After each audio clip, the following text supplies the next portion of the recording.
Every entrepreneur has a story. Welcome to Happy Half Hour with an Entrepreneur, where each episode your host, Brian Carney, will share a drink with a successful business owner and have them discuss their unique journey, gaining insight on what it takes to be an entrepreneur and the different ways to get there.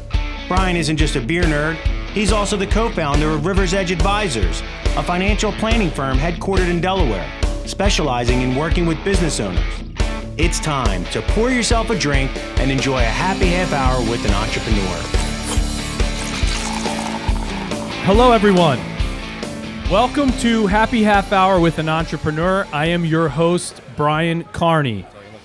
My guests today are Bob Ashby, Marc Ashby, and Jeremy Hughes, the owners of Ashby Hospitality Group, which originally started with one restaurant 35 years ago, and now has 6 restaurants, a food truck, and over 300 employees.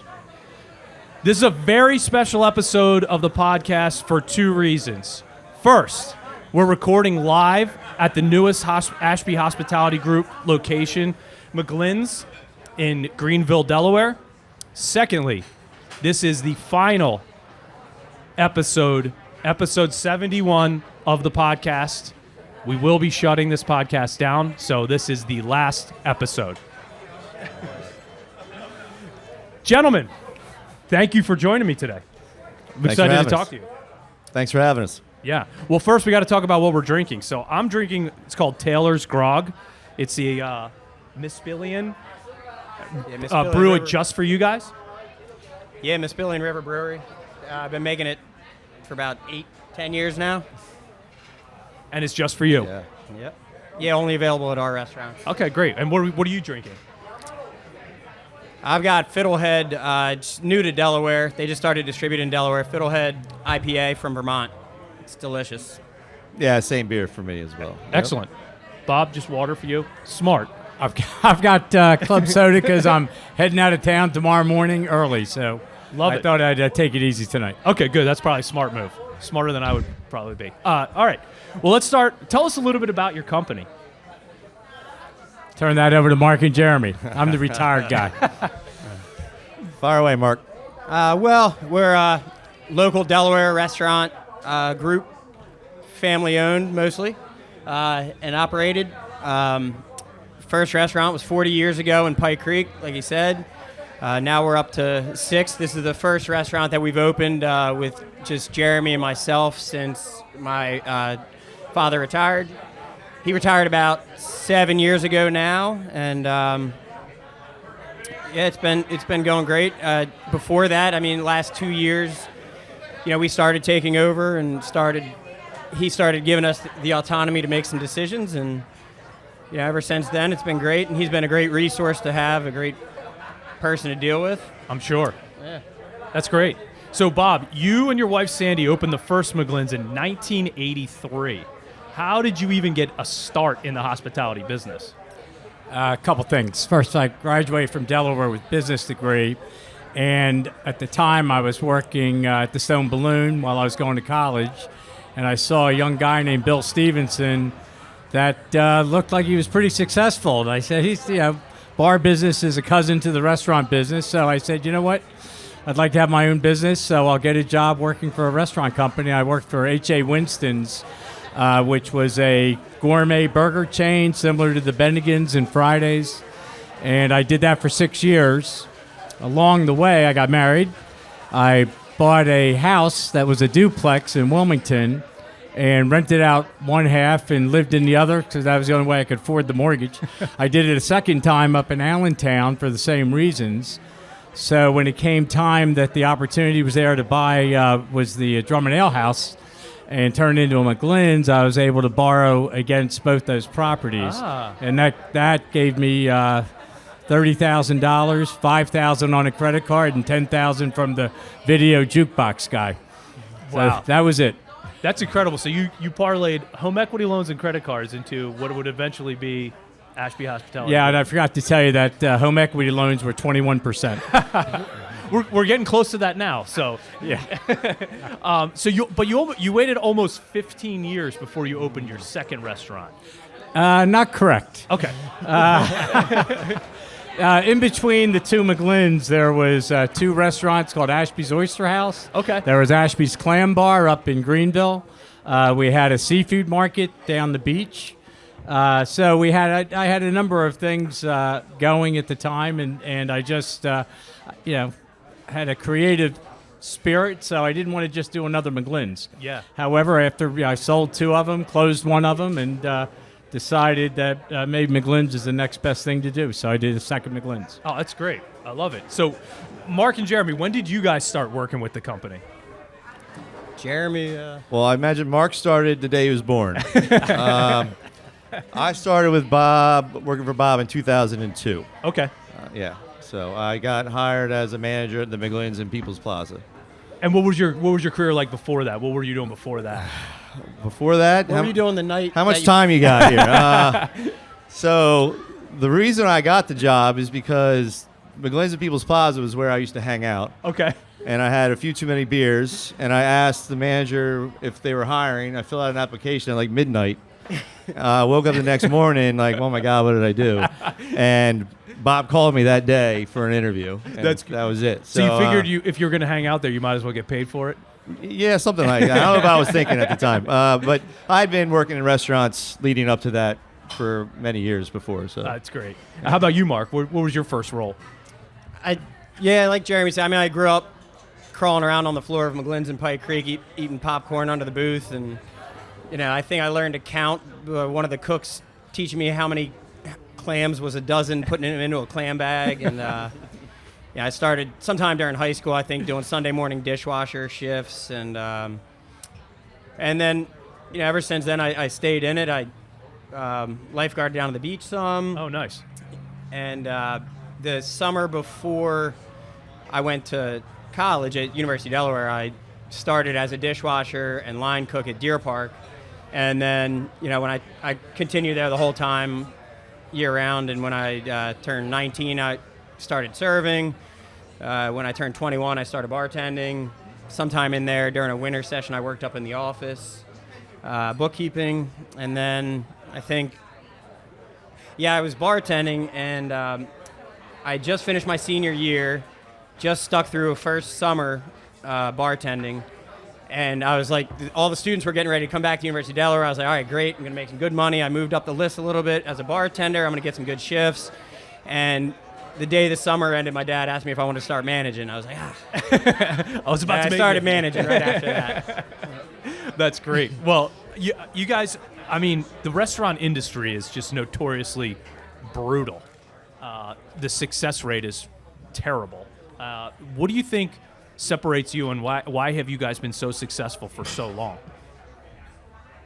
It is a brutal industry. I think what a lot of people miss, or a lot of people think they can open a restaurant. A lot of people throw a good party and then they want to open a restaurant and host a bunch of people at a party, which is what we do.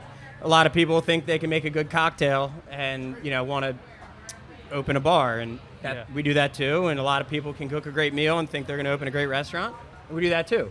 But what I think a lot of people miss is that it's a business, which is similar to any business that's just got its own unique issues. And you can't just throw a good party. You can't just cook a good burger. You have to do a bit of everything. Yeah. And I think that's why a lot of people miss it. They get into the restaurant and then they're like, whoa, what's payroll? What does a food cost? What's a liquor cost? How do you do any of that? And very luckily, my dad set us up from the beginning as he did it all by himself.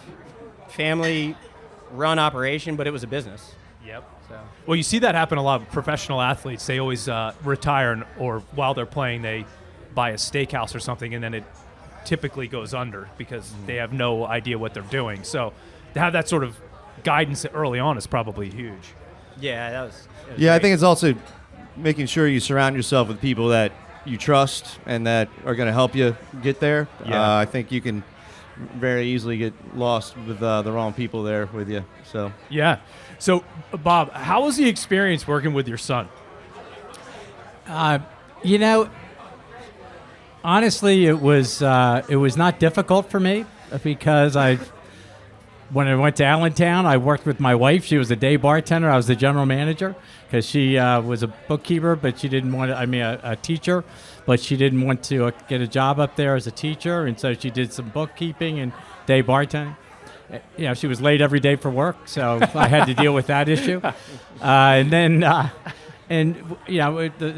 kids were just always in the business, and I was always very straightforward with them and treated them pretty much like any other employee. There was not a lot of favoritism that went on, other than making sure that they didn't have to work when we had a family vacation. Yeah, exactly. And that was about it. Yeah. Other than that, they had to produce or they would pay the consequence. I'd imagine it's almost like coaching your kids. Sometimes you're even a little bit harder on them than you are on the other employees. Well, it's definitely it's the same touch. Yeah. You have to be aware that you're not helping them by giving them favors, doing things for them. The worst thing to do for a kid is what he can do for himself. Yeah. So basically, if you stick with that, you allow them to, make their own mistakes and hopefully succeed. And nothing is more important with the restaurant industry is your capacity to work. Mm-hmm. If you don't have a capacity to work, you're not going to be successful. Yeah. Because your employees will respond when you work as hard or harder than them. If you don't, they pick up on that right away. Yeah, that makes a lot of sense. Jeremy, for you, being not a family member, working with a father-son duo, what was that experience like for you? It's quite the loaded question there. Jeremy, you're allowed to abstain. So, well, first I'll say this. At one point, I was working for Bob along with his son, his other son, his daughter, his wife, and his sister-in-law.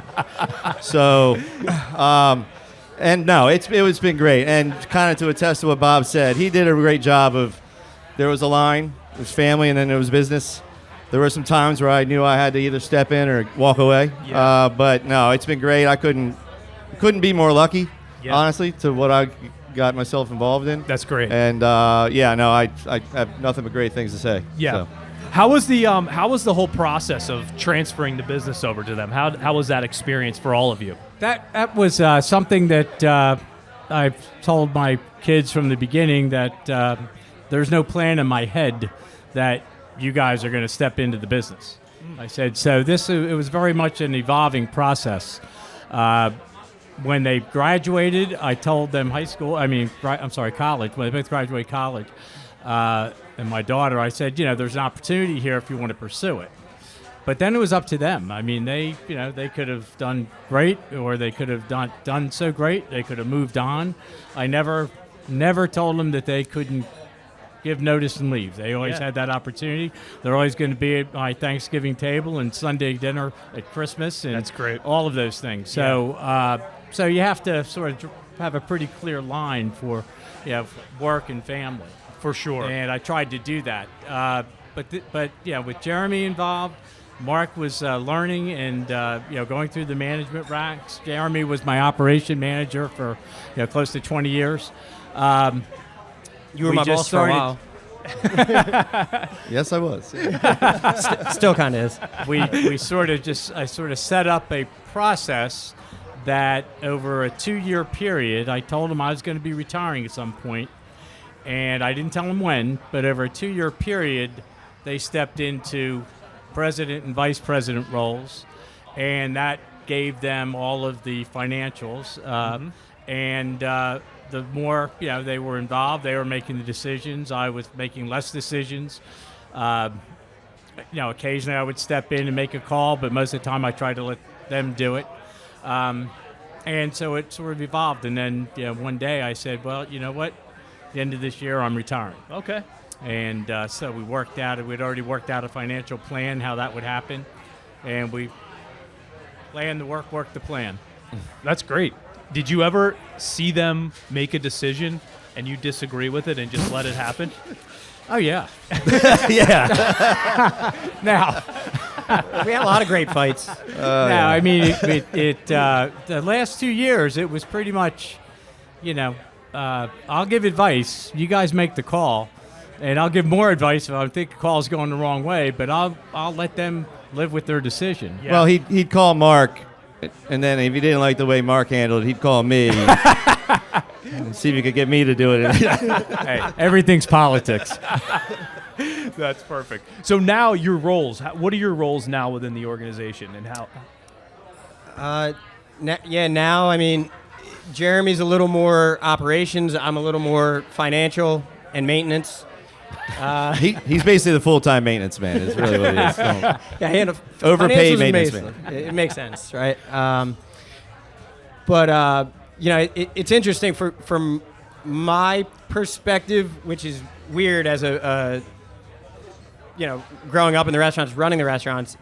A lot of what I do personally now is behind a laptop, behind a desk, on the phone, not in the restaurant. So, yeah, it's more of a business owner. It could be any business, but It just happens to be a restaurant. yeah, it just happens to be a restaurant. I mean, you got all the same problems, which is a ton of employees, which, that Jeremy handles a lot of that. It's all the managers. It's, a lot to it. Yeah, it's kind of interesting.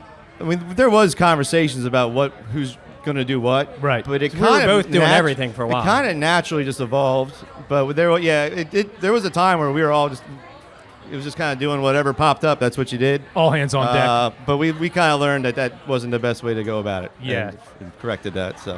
So the experience of like starting out at the business and then running it as you've kind of become someone that worked in a restaurant to a business owner that just so happens to own a restaurant. How's that process been for you? It's good. I mean, it's for me again. It's like when you don't have a boss, technically, it's. I guess it's up to each individual, but I put a lot of pressure on myself because I knew how my dad ran things, and that was very intensely and always present and first one up in the morning, and so I always pictured myself against that, trying to make sure I keep up with that. And then you got managers, so you got to make sure, like he just said, everybody has to see you work and think you're working, so you can't let them down.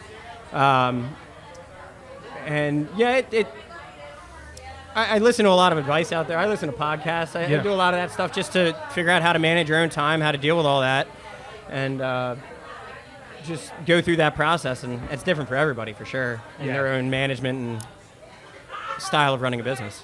Well, along those lines, one of the most difficult parts of any business, but especially the restaurant industry, is finding and keeping and training good employees. 300 employees is no joke. How have you been able to find and attract talent and keep them here? There is no answer to that. There's multiple ways, multiple things you try. Sometimes they work, sometimes they don't. Word of mouth, you ask people. It's tough right now. I mean, It's harder now than it ever has been. We have found that, after COVID, it was the hardest, and you kind of just hired anybody that walked in the door. Right. Things have gotten a little bit better, but there's different avenues for advertising. And social media changed everything. Obviously, I mean, we probably advertise for hiring more on social media than any other factor. Yep. And that's kind of the best way to go about it. Yeah. Yeah, I mean, I think it becomes pretty evident whether you're doing a good job or not with it, whether you're paying attention, because, I mean, we talk about it all the time. I know we do a pretty good job with it with our managers because we don't have a ton of turnover with managers. Yep. And if we lose one or two managers and it seems to be for the same reason, it's very obvious. Okay, we need to adjust something here. Right. And same with employees. Like if you create the right environment, they'll stay. And you don't have the right environment when they all start leaving. Yep. And you just have to start making adjustments, whether that's pay, whether that's hours, whether that's, we never used to hire somebody for 2 days a week, and now we do. Right. That's COVID changed that. So you just have to deal with that, and it becomes obvious, I think. Yep. Well, you both mentioned COVID a couple times, so obviously the pandemic decimated the restaurant industry for quite some time. Arguably, no industry was hit harder than the restaurant and hospitality industry. How was that process, and how was that experience, and what was it? What were you guys feeling and thinking during those times? That is actually how I got set up with you guys, working with River's Edge, actually, is Jarrett, who I've been friends with for a long time through my older brother, Brian. I didn't even know Jarrett was a financial advisor. I didn't know anything about what he did for work. We'll have to teach him about marketing a little bit, I guess. Yeah. And, all the COVID stuff happened, and then I started hearing about government programs. Yeah. And grants and PPP. loans, Yeah. PPP, EIDL, all kinds of stuff. And I was constantly just talking to Jarrett and bouncing stuff off of him. And then, at some point I was like, wait, I haven't talked to my financial advisor for my 401k since COVID started. So I said, maybe I should start working with Jarrett. But that's what it was. Luckily, we had a good setup enough during COVID that I was able to spend time not stuck, totally stuck in the restaurant. I mean, we were all hands on deck. Right. My dad came back. He was already retired. Everybody was all hands on deck. But I was able, since we had enough good people, to spend time researching these grants, these loans, all that stuff through the government, which really saved us. Yeah. I mean, luckily, a big part of our finance is paying my father. Right. And he was flexible, and he has an interest in making sure we stay afloat as well. So I'll tell you, just to add to it, I walked around with my head spinning, saying, how can a virus take down these restaurants? Right. Because that's what we were faced with. Yeah. And I walked with Marc and Jeremy, and I said, looking at what we have, between my stuff, your stuff, we got about 6 months. That's all we got. And we had no idea what the next day was going to look like. Yeah. And once those 6 months, Marc started getting and Jeremy started getting those things from the government, started coming our way, then it was okay. I think we're going to be all right. And quite frankly, that's when every bit of advice I would give to them, I always followed it with said, but however, I've never experienced this. Right. You guys are going to handle the consequence of your decision. I can't really say too much. There was no experience. It was no roadmap. It was crazy. Yeah. I mean, they dealt with employee issues and Board of Health issues, and they were every other week there was a different way to set the tables up, chairs up, masks, no masks. It was crazy. My favorite part was when you were able to set up an outdoor restaurant that was the same as indoor. That seemed like they were a little bit confused as to what rules they should have been following. Yeah. So they said, well, you guys do a lot of to-go food though, right?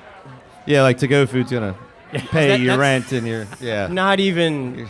I don't think it even hit 10% of our normal sales. Yeah. But you got a lot of to-go, right?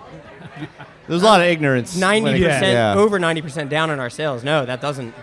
It doesn't. That did was actually let us order food and pay the couple cooks and people we had working. So you're just treading water. I didn't pay rent.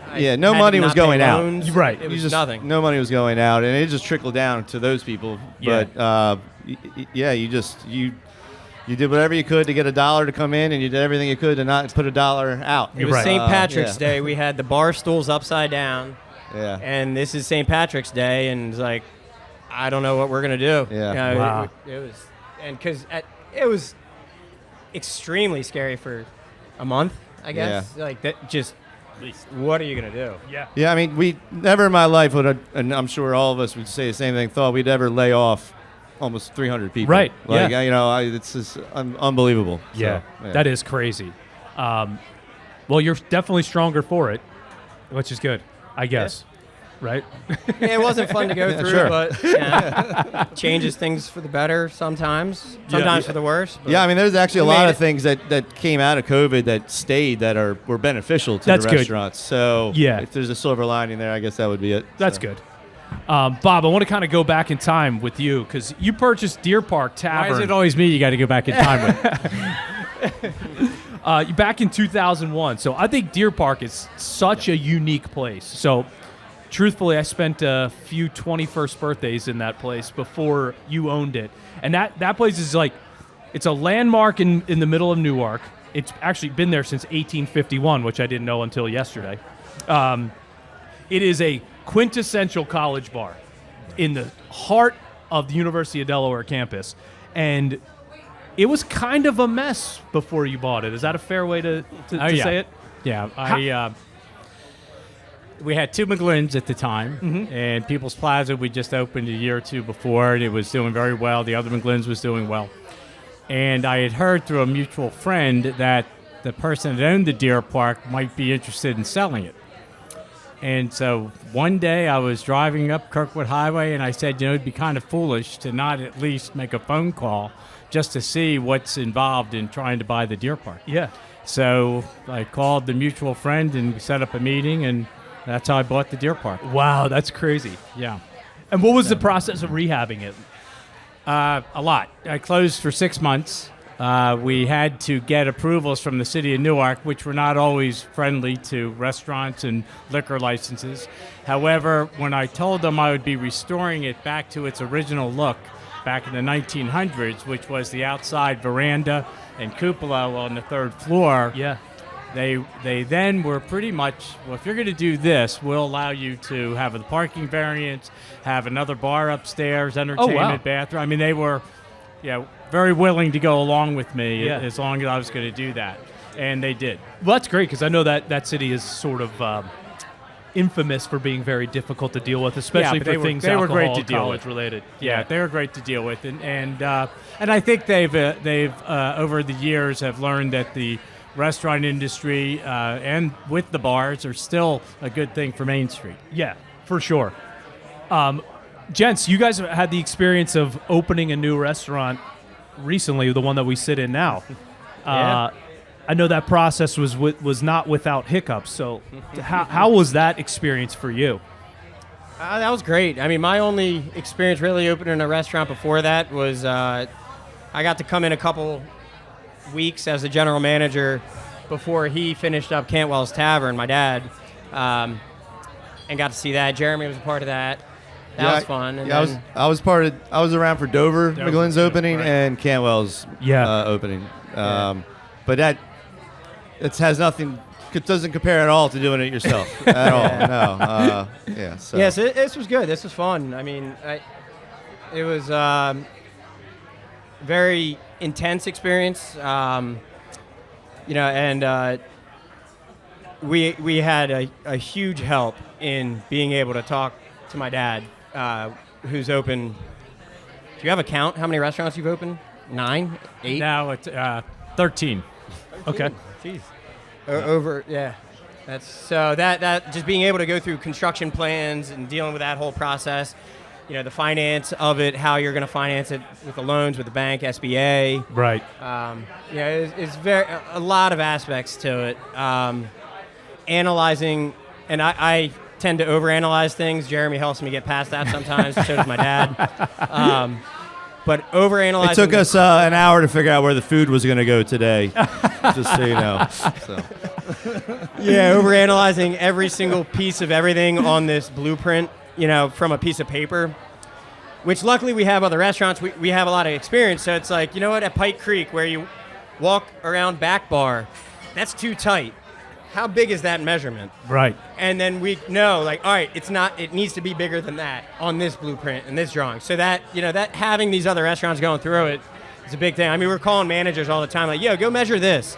How tall is that off the ground? And that's what helps. An efficiency study almost. Yeah. Dentists do that a lot, where they have architects come in and give them an efficiency study about being able to move their chair around a certain way. Yeah, Jeremy and myself, I think, are very good and intense on that part of it, being able to look at the spatial plan. And I mean, it was great. Construction got delayed for a long time. That was tough. Yeah. A lot of problems. It was actually with this patio here because moving in this space was expensive, and construction is expensive. So I said, it's our smallest McGlynns. So I said the only way we're going to make this work is if I have a real roof with a real patio and a real bar out here. Yep. Which we got. And it looks awesome. Yeah, it looks worked incredible. out. But that whole process was fun. Dealing with the government's always a fun time. Yeah. I mean, the biggest hiccup we had was actually this restaurant got redesigned completely from ground up almost when we thought we were done. So, but So you had to start over. Once you were done, you had to start over for For Changes the in- most part, yeah. Yeah, we had to move the whole bar. We had to. Yeah, bring like in that the garage. patio. The garage door was going to be here. The bar was going to be different. The bathrooms were in a different location. I mean, the whole restaurant got redesigned pretty Well, much. I will say the best thing that came out of that is the bar was only going to be like a 12-seat bar right here against this wall. Yeah. So it's that- a 25-seat bar in the center of the patio. It worked out better. It's incredible. It's perfect for Sunday NFL games for sure. Yeah, Saturday yes, college yes. football. And now we're on to the phase where, done overanalyzing everything, me and Jeremy are making it all work efficiently and trying to run it the right way and Yep. get to enjoy it some now. And now we're running a restaurant. Yeah, I love it. Well, all right, a couple more questions. So, Bob, besides winning every event at the local golf club, what do you like to do in your retirement? You know, you said you were going to be honest and truthful and straightforward. Why'd you do that? I was definitely closing a restaurant. I mean, I closed the Oyster House in Newark after a 4-year run. And, yeah, that's very difficult. I mean, I had a restaurant that I had two of them that were making money at the Oyster House at the beach and had the original McGlynns. But this one was draining everything. Yeah. My accountant finally looked at me and said, you know, if you close that restaurant, you'll be making a lot of money. Wow. So I said, yeah. I said, but then I'm going to owe people, and that's going to be, he said, look, he goes, you'll work all that out. He goes, people are all, not that they're understanding, you owe them.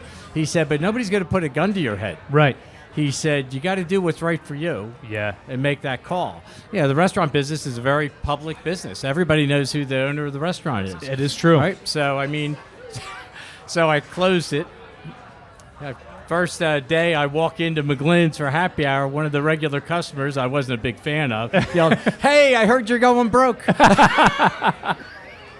Thanks, So dude. that's what happens when you close a restaurant. Yeah, that's great. Oh, You know man. who it is. So I have to ask about the iconic popcorn at McGlynns. Everyone that's ever been to a McGlynns will talk about the pop. See?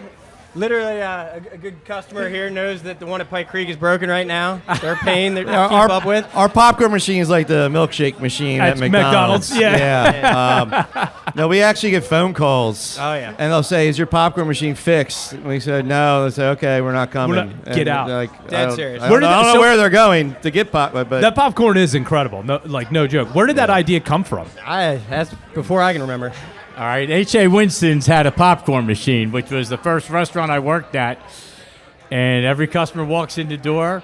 You know, originally it was all about the bar. Let's get popcorn because people give peanuts, they give this, all those other things. So Winston's was now, let's get popcorn. Well, as it turns out, the people walking in the door and grabbing the popcorn are the one going to the tables. So they all sit there and munch on the popcorn and wait for their meal or the waitress or whatever. Yeah. And I said, I'm opening up an Irish pub. We're going to have popcorn. Oh, it's great. And we just I've kept every restaurant I've had, I've had popcorn. and our staff loves it. Yeah. Staff loves it. Yeah. Yes, especially when it's on a carpet that they have to sweep at the end of the night. Luckily, we got rid of most of the carpets in all the restaurants. Or if they burn it and fill the restaurant with black smoke and That smell is unmistakable. It's one of the worst ever. Yes. It's like that and burnt hair. Hey, they walk in, they're like, it does smell like McGlynns. Well, this has been great. So let's kind of wrap up with the rapid fire section here. So, what is your favorite moment in the history of the restaurant group? Bob, we'll start with you. Christ. My favorite moment in the history of the what? restaurant In the business, history of being a of restaurant being an owner. entrepreneur. In 40 years, Bob. Yeah. The Pick one fact that I moment. made it through the first year, which meant I could make it through the second year. I like that. That was it. That's a great answer. That was it. That's a great answer. All right, Mark, how about you? For me, same question. Yeah. This. I Yeah, think being opening this interviewed by restaurant- you is my favorite moment This in the exactly restaurant right industry. now, I Yeah. promise you there's brighter days ahead. Getting this restaurant open is great. It is me and Jeremy's baby, so it's Yeah, that's great. getting this open. Jeremy, you say the same or you? Yeah, I'd say the same. I think there's, and it's, again, I owe everything to Bob Ashby, but to have a restaurant that we can actually say we built and didn't just take over is something to be proud of. Yeah, So, that's awesome. For sure. You guys are pretty active in the community, so can you tell us a little bit about some of the charitable initiatives you guys have taken? Yeah, most of them were started by Bob. The one thing, I'll let Jeremy answer this, but the one thing I'd say is he's always told me, I said this yesterday to somebody, he said, you give some more, and then you give till it hurts. And that's how you deal with charity. So, but Jeremy's been running up some of those. Yeah, so we do two main ones. We have the Deer Park Goes Pink, which is a 5K, but it's also a month-long fundraiser as well that we do corporate company-wide, where we donate $1 for every nacho and every pink grapefruit crush we sell for the month of October. Oh, that's great. To the Delaware Breast Cancer Coalition, and then the 5K, which I think we're on year seven, I think. And I just look. We have bricks in front of the Deer Park for each year and how much money we donated and raised, and I forget the total, but I believe we're well over six figures at this awesome. point. Then we also have a golf outing that it might be the longest running golf outing in the state of Delaware. I know it didn't used to be a fundraiser when it first started. Right. Bob started it. We started it at McGlynns back in like 85. So what's that Pike Creek course? Huh? What was the Pike Three Creek Little golf? Bakers. Yeah, that's Three Little Bakers. Yeah. So and that That is a fun time. if can you've attest never to been that. at the Ashby golf outing, you're missing out. You should sign It's up a good immediately. time. And that raises money for the University of Delaware. I always forget. Hotel restaurant management. Hotel restaurant actually, management. now it's hospitality, Yeah. business, sports school. That's Oh. that. Yep. It's that's what we changed raise its money name for. 3 times since we've started the tournament. Yeah. Yeah. And that goes towards a scholarship, I believe. That's awesome. Yeah, it goes, That's great. Goes to a student getting a master's degree in hospitality that we fund their scholarship. At UD or At any- UD. That's Yeah. great. At UD. That's great. And finally, you guys have won a number of awards, but it seems like you're most proud of the fact that you won the Favorite Neighborhood Restaurant Award. Why do you love that so much? When I started McGlynns, an 80-seat restaurant, 30-seat bar.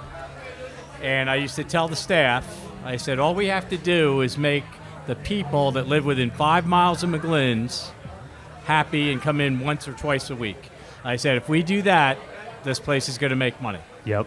And that's what we worked for, and that really hasn't changed. It's all about making the customer happy, getting them to come back. If there's a problem, you solve it. There's a saying that it's not about the problem, it's about the recovery. Well, the recovery is making sure that person will come back again. That's great. As someone that lives 5 miles from this location, I certainly appreciate that for sure. Well, gents, this was great. I really enjoyed this conversation. It was awesome. So if people want to learn a little bit more about you, where do they go? we have websites.